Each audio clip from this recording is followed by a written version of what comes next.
We're here at the American Overseas Schools Historical Society office in Wichita, Kansas.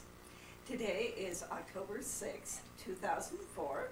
My name is Linda Hebert Sekiguchi. Behind the camera is Bruce E. Mitchener.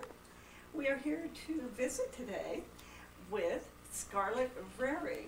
Scarlett, can you spell your last name for us, please? Surely, Linda. R-E-H-R-I-G. Rehrig. That's correct. Okay. Now, Scarlett was both a teacher and an administrator with Department of Defense schools in Europe and also in the Far East. And so, Scarlett, could you tell us today a little bit about your background prior to getting into the overseas program? Surely.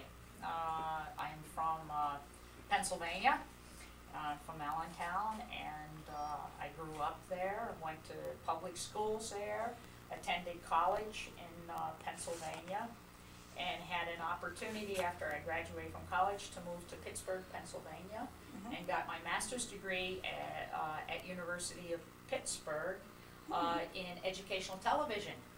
At the time when we were, WQED is the first educational television station in the United States, and that came out of Pittsburgh, Pennsylvania. And what year was that? Oh, we're talking the late 60s. Wow, I didn't even know they offered a degree like that. That's Yeah. great. Yes, it was actually associated with a library science degree in actually educational communications, Wonderful. with an emphasis on educational television. Okay. So then you graduated from college, you had your master's, Yes. and what did you do after that? Well, I taught in Pittsburgh. I was there when Dr. Martin Luther King was assassinated. Shortly after that, I experienced a personal tragedy, and I decided I wanted to put that behind me and move on. And so that's when I saw over at University of Pittsburgh they had a little application about traveling overseas, Wow. hanging on a bulletin board, and Wow. I applied, and I got an assignment, and I was off, never to look back for the next 35 years. 35 years. Correct. Fantastic. So now tell us just an overview of where you were after you An got overview of into- where I was. Okay, started out in Okinawa as a librarian. Spent only 1 year there. You want to get into the stories a little later on there? Probably, just the yeah, overview just on give there. us a little Okay, then overview after first of Okinawa, all. went to mainland Japan and taught elementary ed, as well as became a media specialist at Solars in Misawa. From Misawa, Japan, I would go to Heidelberg, Germany, as a media specialist. From Heidelberg, I would become part of Eustesias. I was the last person to be hired under in Karlsruhe. Tell us what you is. It was a European. We had schools at that time, 410 schools from Etzel, Scotland, down to Bahrain, and they were all managed and directed under this one school system in Karlsruhe, Germany. And from there, I went to what was then to be called Germany North. I was a media coordinator there, and then I took on my first principalship at Gelnhausen, Germany, and I would then go back to Japan to become a principal at Yokota West Elementary School, Sullivan's Elementary School, took a sabbatical for a year, and then came back and opened a school, Cummings Elementary School in Misawa, Japan, and then moved to Solars, and then became an associate superintendent in Japan, and then a superintendent in the Isles District, which is Great Britain. And from there, I would bid God's farewell. What an illustrious career. Yes, Wow. it's a gift. It was Wonderful. a beautiful and wonderful gift, All right. all along the way. Great. So you started out your overseas in Okinawa. Yes. So do you want to tell us something about your About initial Okinawa? experiences? Oh, the initial? Oh, I arrived on an airplane and got off and the wind blew, and at that time you put hairspray on your hair, and my whole hairdo just shifted. That was it. And my clothing wilted on me, and I said, what am I doing here? And I had no idea what I was in for. I went down to Naha, and I got, what was that? I guess they're still called BOQ rooms, and I moved into an apartment, had a very fine apartment. Can you tell us what BOQ stands for, please? Bachelor Officers Quarters. Alrighty. And, but I knew nothing, coming from Pennsylvania, knew nothing about what a typhoon would be, and it was typhoon season. And so I thought, well, I better stock up. And so I filled my refrigerator and stocked up. And needless to say, everything, electricity went off, and everything in my refrigerator spoiled, and that was Scarlett's first experience, like in the first week of arriving in Okinawa. But I think the best story I have for Okinawa is that I was the librarian, and there were no books on the bottom shelf. And I was just, well, why aren't there no books on the bottom shelf? It's because when the rains would come through, they just go right through come in the front door and go out the back door, and the first shelf on the bottom there would generally get wet, so nobody put any books on that first shelf. And then I had a whole set of number 10 tin cans sitting in the corner, and I had no idea. I thought, oh, this last librarian must have been, a little disheveled. Took all the tin cans, threw them all out. And then I also noticed that there were X's up on the tops of the columns. And when we got a rainfall, I realized what those tin cans were for and where I was to strategically put the tin cans. So I had to go and fly down to the mess hall to grab another set of tin cans to put up there. That's my first experience, was in a Quonset hut in Naha. My word. It was wonderful, though. I had a wonderful experience. Can you imagine eating lobsters, whole lobsters at lunchtime if you go over to the 440 Club? My And word. I met wonderful people, and I have some Okinawa friends today that are in Okinawa. From that time period. From that time period, Wow. yes. And then you moved on from Okinawa to From Okinawa, I Japan. went up to, there's a story there. In the spring, everybody at that time, you spend your first year in Okinawa, and then people would get a transfer to Europe. And that was pretty routine then, except the Osaka World's Fair was in Japan, and that spring, I went to the Osaka World's Fair, and I fell in love with Japan. And what year And was this? this would be 1970. Okay. And I fell in love, and I said, I don't want it. I had a transfer to Europe, and I said, I don't want to go to Europe. I want to go to Japan. And it was very easy to get a transfer to Japan. And so I would then come to Japan, and I would spend my next assignment in Misawa. Okay. Yeah. And that, to me, you will later hear that I will return to Misawa.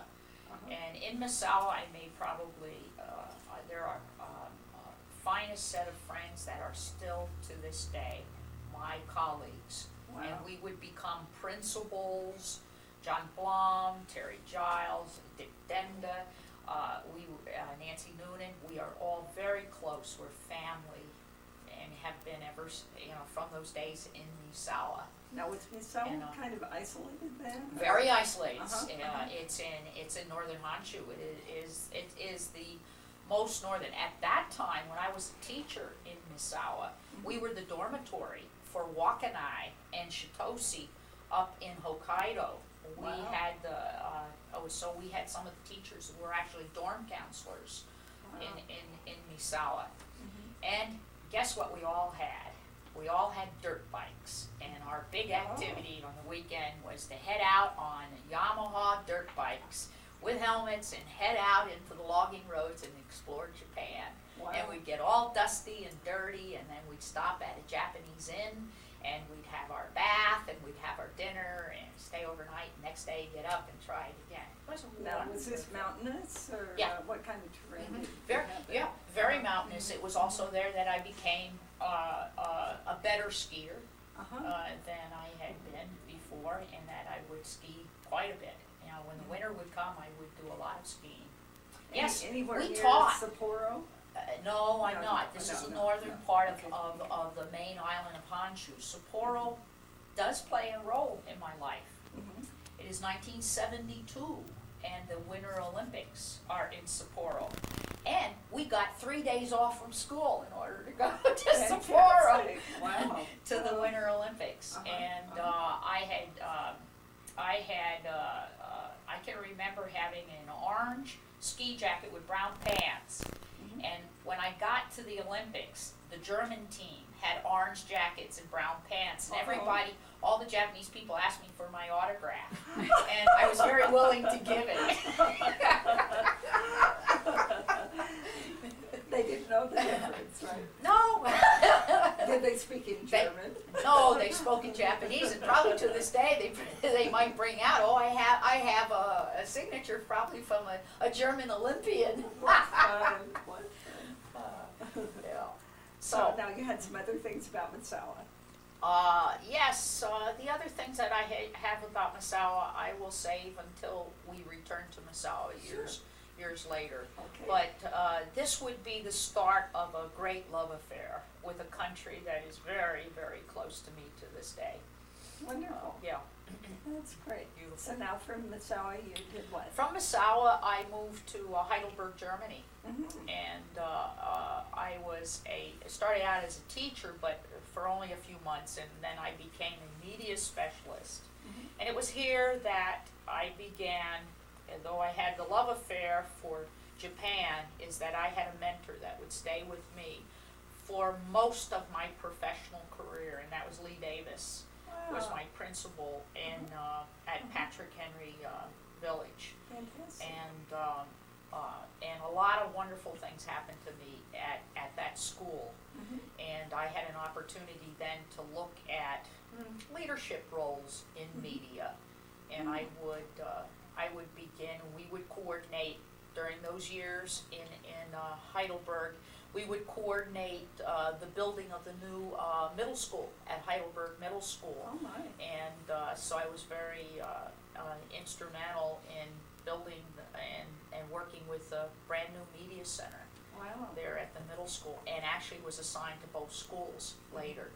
So you got to plan some of your own features for the center and that Yes, sort of thing, or for things that you saw were necessary. For the media center, yeah, Mhm. pretty exciting. Mhm. And guess what? That led to me becoming the media coordinator for the European School District at that time, which, as I said, started up in Etzel, Scotland, went all the way down to Bahrain. The only problem was that I was at that time probably the youngest and probably and I was the last coordinator ever to be hired under that school system before it would break up. And so I worked approximately a year and a half in that capacity of a media coordinator. Mhm. And Dr. Mason, who was the director, gathered everybody one day and said, we are going to be splitting up, and we are going to divide our school district, and we were going to have, and I may be a little wrong here, but I know we had a Germany North, a Germany South, I know we had a Mediterranean region. And so that is, and I guess, and then there was something in Great Britain and a few other places. But my Dr. Mason and I stood over in the doorway, and he stood up in the front, and he went around and said, you're going to Spain, you're going to England, you're going, and he's pointing, and I thought, he doesn't even know who I am. And so I'm probably not going to get an assignment. And since I was a teacher, just a media specialist, I thought, I'll go back and just be a media specialist again. And it didn't bother me. In fact, as I said, I stood in the doorway, didn't even take a seat. Came around, and he pointed right to me, and he says, Joe Blackstead wants you in Germany North. I said, Joe Blackstead wants me in Germany North, and I thought, well, I'm honored. And I moved then up to Wiesbaden, and we did divide. And I can't speak for the rest of Europe, but I can speak for Germany North, Germany South. It had its own director then, it had its own setup, and I became a part of what was Germany North. And our office was in Wiesbaden. I was the media coordinator then for 82 schools, not 410. Media coordinator for 82 schools that would extend all in northern Germany. And I did ask Dr. Blackstead, I said, Dr. Blackstead, how do you remember me as being a good media specialist? Why did you want me for Germany North? And he says, Scarlett, I'm not quite sure that I do remember you as a media specialist, but I do remember your ballet and majorette act in the Masawa Teacher Show. Oh my! Now we come to it. Oh, and later on, so knowing that, he knew that. I guess he wanted somebody with a sense of humor. But we worked hard, but we also played hard too. And they were wonderful years, and that was a wonderful time with Dr. Blackstead. I had a very nice experience being the media coordinator. But the day would come, I would be in Buchel. I was up in the Fulda Gap visiting some of the schools there. This is a school in Germany. This is a school in Germany North, and I would come down one night after it was like on a Friday night, and I was so tired from being on the road all week. I pulled off into a rest stop, and I fell asleep and woke up the next morning, and I thought, you know what, I want to get off of the road. And I went to Dr. Blackstead, and I said, Dr. Blackstead, I want to have my own school. I want to be a principal. He says, Scarlett, you have to be an assistant principal before you can be a principal. And I said, I don't want to be an assistant principal. I want to be a principal. You want to run the show. And I said, I will be an assistant principal if you can find me somebody I can work under. And he said, okay, you can be a principal. And I got my first principalship, and I'm probably one of the only people that have never been an assistant principal. Oh my. And so where were you located? Gelnhausen, which is outside Hanau. You might have heard of Hanau, and it's the Grimm fairy tale. So here's a media specialist, the librarian, who gets to have a school in the Grimm brothers' home area. And so we had, my first school had about 650 students, kindergarten through 7th grade. But they were building a middle school down in Hanau, and you lose that 7th grade population to Hanau Middle School, the mid-year. And I spent 2 years at Gelnhausen as a principal, had a wonderful time. I had an opportunity to go back to the United States to recruit teachers worldwide. And I did the East Coast, and I got all these wonderful teachers that I wanted to have in my school. I got back that particular year, and we had to put down our intent, where do we want to go next year, and we had to send that off to Dr. Blackstead, and I said, you know what, here's now my love for, I come from German background and everything, and for me, Germany wasn't as exciting as Japan had been, and I said, I'd like to return to Japan.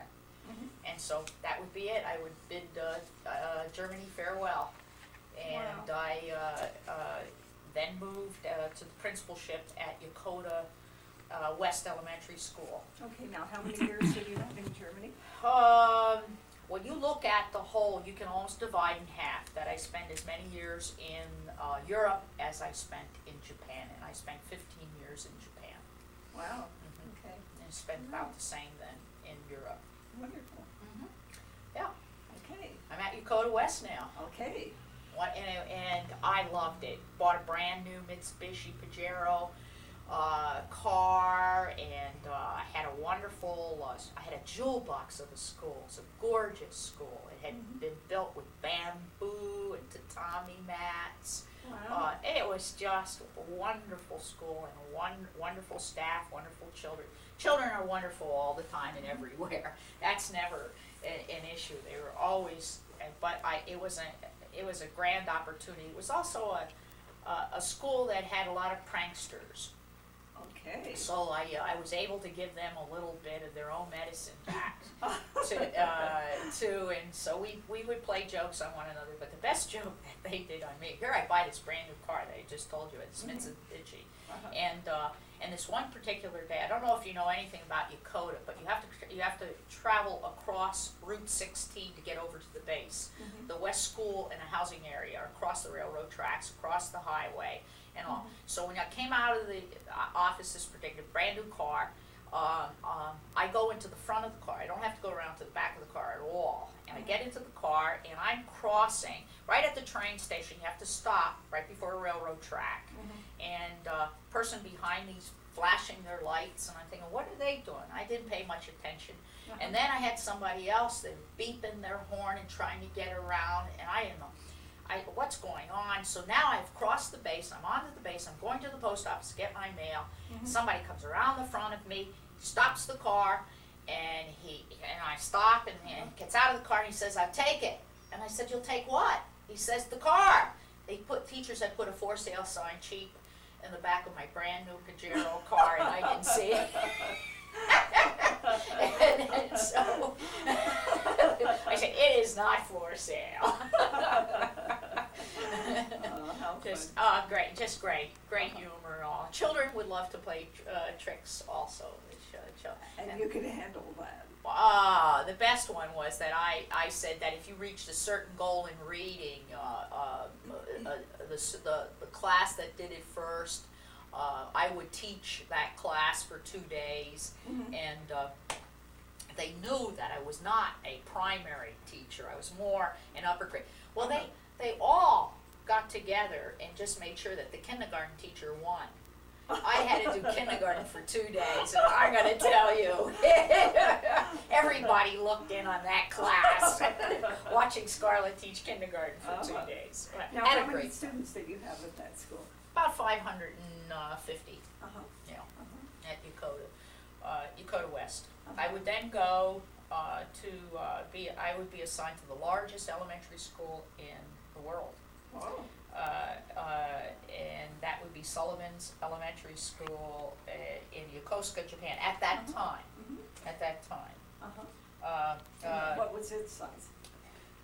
You know, I'm trying to think what its size. It had to be over 2,000 children. So I think we had about 2,500 children there. And I thought, oh, wow. But you know what? When you have 2,500 children, you also have a huge staff, and you have a huge paraprofessional staff. It was harder to be an administrator in a school like Yokota of 550 than it was in a school that had 8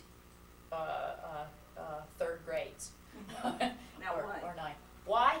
Because you don't have to deal with, and this is always an administrator's nightmare, that you don't have enough children in one grade level, and you have to look at multi-age grade levels and teachers who know how to administer good instruction for children that might span 2 grade levels, and that is always a nightmare for a medium-sized school. It is not for a large school. Lots of things could get, a lot of things were just automatically solved by having a huge school. Sure. You know, and it was a school. I saw that you looked over here, and I would like to talk, because I am now into my 3rd school as a principal. And I want to tell you something that I have done in all of my schools that I have ever been in, is I have offered public art to all of the schools. This here was, I said I had been at Yokota West Elementary School. You see the crane? That crane is carved into the facade of Yokota West School. And the crane still exists there today. Wow. And at Sullivan School, we have an outline of the 5 Sullivan brothers done in gunmetal gray. It's a Navy base. And that stands there today, as I will tell you about my other 2 schools that I am a principal, and what public art I have left behind. Tell about the 5 Sullivan brothers. The 5 Sullivan brothers were Iowans that came from Waterloo, Iowa, who were all assigned the same unit during the war, and they had lost their lives. And after that, there was a law passed that families would not have multiple, would not have members of the entire family assigned to the same unit there. From in 1989, probably the best gift that Dodds would ever give to me was bestowed upon Scarlett, and I was selected from the entire Pacific to have a fully paid sabbatical to begin to work on my doctorate. This was for 1 year. For 1 year, that's right.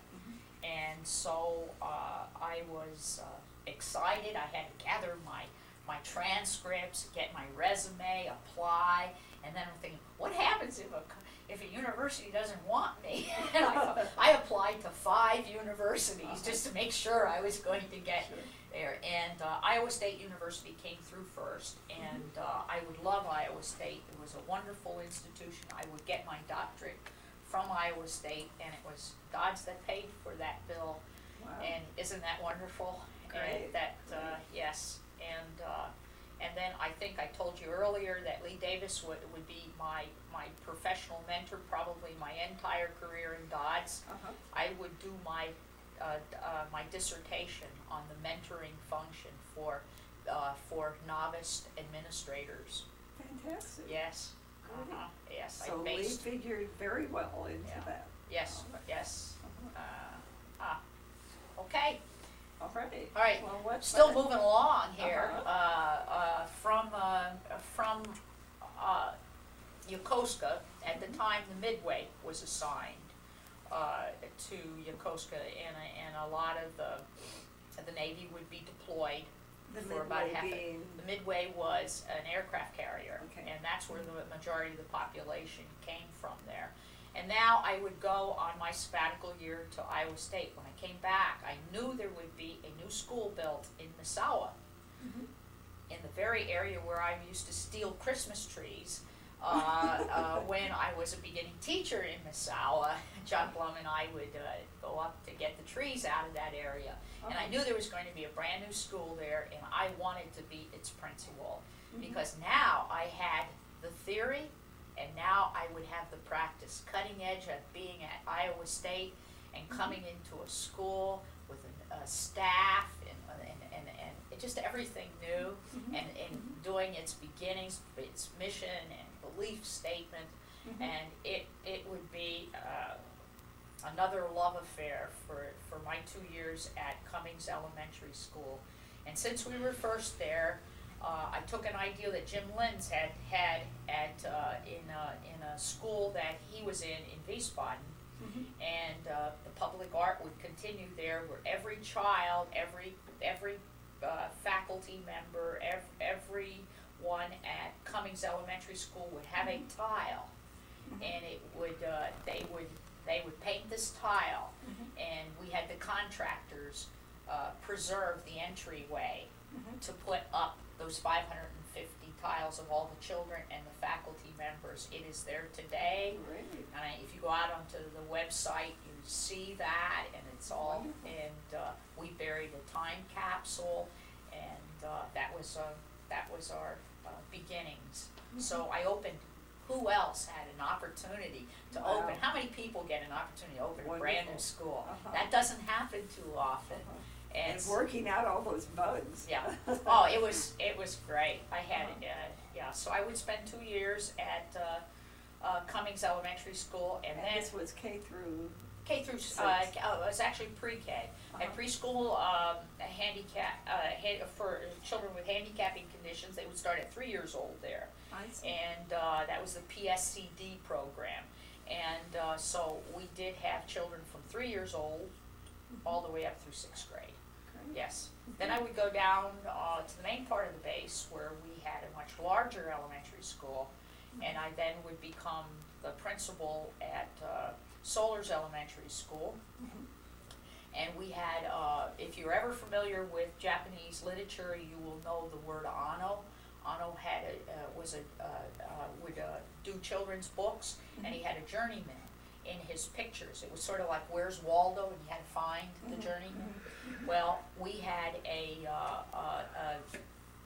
parent, and it was a Japanese parent, and her child went to our school, and she started the journey from northern Hokkaido all the way down to Okinawa, and they painted this on the cafeteria wall, and it went the whole length of the cafeteria, and that was the public art we put at Solars. Solars would be another landmark for me, is that our school would be named the Department of Education's Blue Ribbon School, and we were honored by President Clinton. Went back to Washington D.C., received our award, and that was on the basis of a school of excellence, a school that that we were able to show over a period of time that our children's, that we were able to close the achievement gap when we would disaggregate data, that we were able to work with the accelerate the learning of the underachieving child, and we could prove that. And it was a time that we had wonderful partnerships, we had wonderful networks of tutoring. I mean, the military would come and help us, the parents, we had just everything worked. It was a situational time in which the students, the parents, the teachers, administration, the support I had from above, everything just worked, and we were honored. It was a great honor. Over what period of time were you 3 able years. to achieve this? 3 years. 3 years. Yes. Wonderful. Yes. Congratulations. Well, thank you. You know, and I don't know if that had any bearing, but then I would become the first assistant superintendent that we would have in Japan. Europe had assistant superintendents, but the Pacific did not. So I would become that assistant to Dick Osner, and then I would have to move back to the Tokyo area. And I was an assistant superintendent for a few years there, and then after my time in as assistant superintendent, I would have a superintendency in what was called the Aoshs district. We renamed our district because it was always called the United Kingdom, but we had schools in Iceland, the Azores, Bahrain, and I thought, this doesn't make any sense to me. And yes. and since Iceland's an island, Great Britain's an island, the Azores were an island, and Bahrain is an island, we called ourselves the Aoshs district. So you moved from being assistant principal in Assistant Japan, superintendent. Excuse me, That's superintendent in Japan, to being a Superintendent in the Aoshs district, yes. And where were you situated there? In Lakenheath, at the Lakenheath area, yeah. Now, if you look over my career, you talk about generativity and legacy. And so you have to look at, in my younger years when I first came, I had a lot of generativity. I still have a lot of generativity. Explain but that. it would, generativity is, what is it that I'm going to contribute? What is it that I am want to do? What kind of difference am I going to make in the world of education? Sure. And if anybody looks back, what will I like to be remembered for? I would like to think that I am remembered that I made a difference in children's lives, being very child-centered. And let me give you one story that will just give you who I am. Or not London Central in Great Britain is a dormitory. We have a boys' dormitory and a girls' dormitory. I am the superintendent at the time. Tyree, and then there are students that are day students that they live in London with their parents.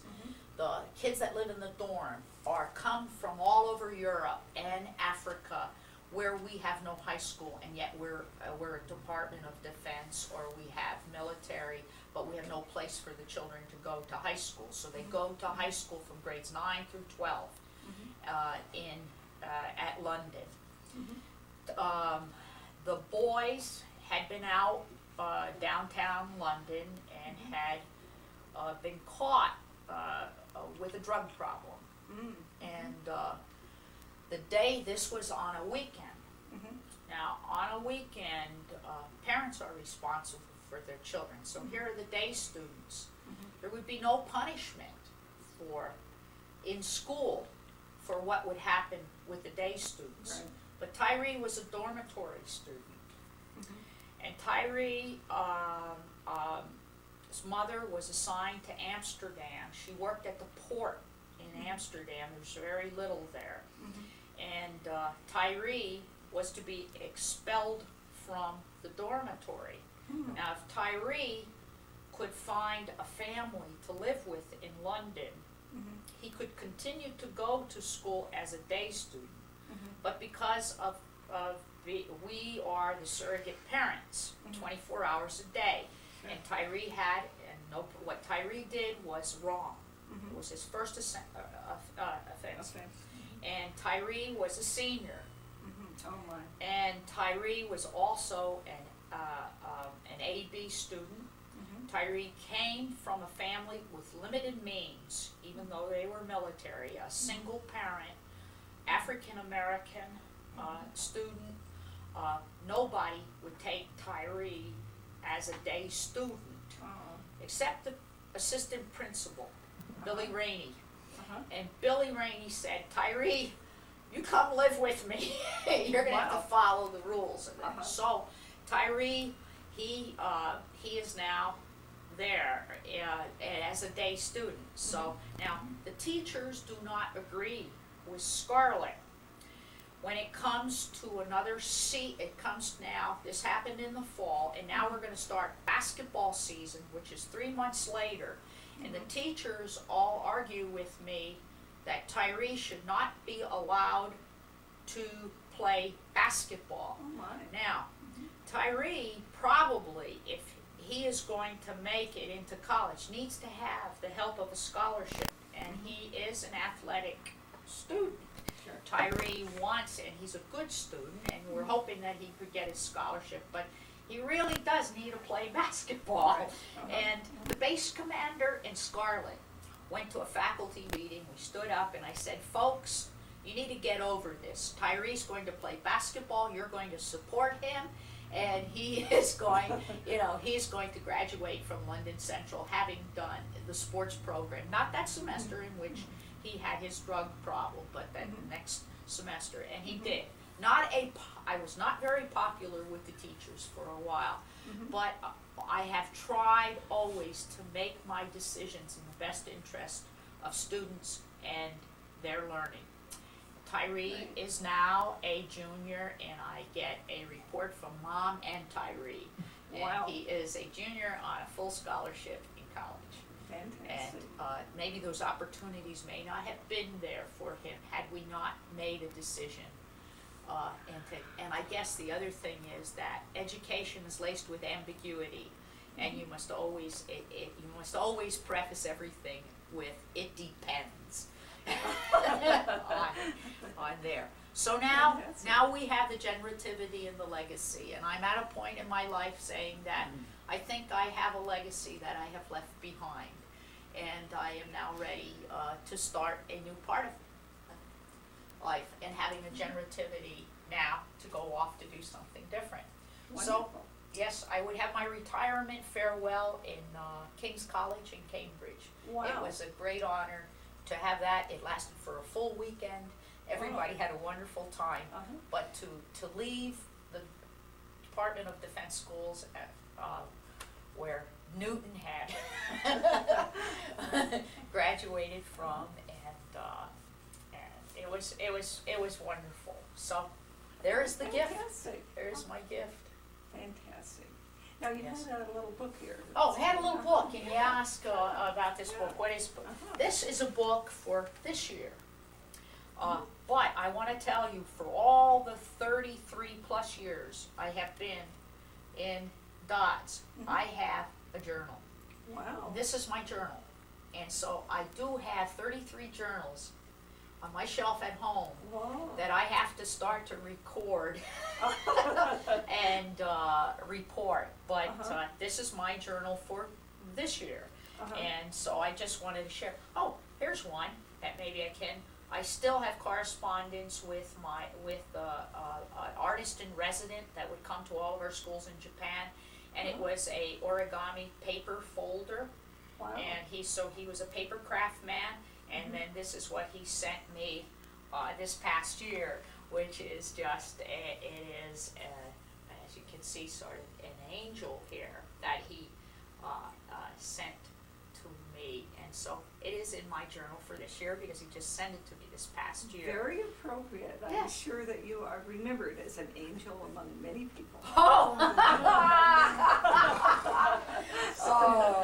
well, yes, and Kind I of don't an know about an honorary angel. Yeah, an honorary Yeah, angel. An honorary angel. Yes, yes.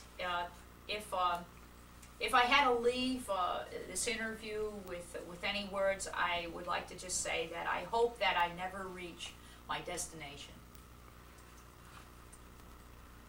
Thank you. Thank you.